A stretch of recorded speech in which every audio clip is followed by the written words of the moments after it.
రమ్యకృష్ణ పేరెత్తగానే ఇప్పుడు అందరికీ శివగామి అవతారమే కళ్ల ముందు కదులుతోంది. ఆ పాత్రలో అద్భుతమైన అభినయంతో కోట్లాది మంది అభిమానుల్ని సంపాదించుకున్నారు రమ్య. అయితే అందరూ బాహుబలి 2 మాయలో ఉన్న సమయంలో రమ్య కొత్త అవతారంతో అందరికీ షాక్ ఇస్తున్నారు. తాజాగా రమ్య మాతంగి అనే మలయాళ సినిమాలో నటించారు. అందులో ఆమె అవతారం చూస్తే ఆశ్చర్యపోవాల్సిందే. మాతంగిలో అమ్మవారి పాత్రతో పాటు ఓ గ్లామరైజ్డ్ రోల్ కూడా చేస్తున్నారు రమ్యకృష్ణ. అందుకోసం ఆమె మేకప్ లేకుండా నటించారు. బాహుబలిలో దేవసేనగా అనుష్క ఎలా కనిపించారో ఇక్కడ రమ్యకృష్ణ కూడా అలాగే దర్శనమిస్తున్నారు.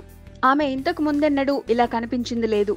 మాతంగి సినిమాకు కన్నన్ తమరకులం దర్శకత్వం వహిస్తున్నారు. బాహుబలితో రమ్యకృష్ణ తిరుగులేని ఇమేజ్ సంపాదించుకున్న నేపథ్యంలో ఈ చిత్రాన్ని మలయాళంతో పాటు తమిళ, తెలుగు భాషల్లోనూ రిలీజ్ చేయబోతున్నారు.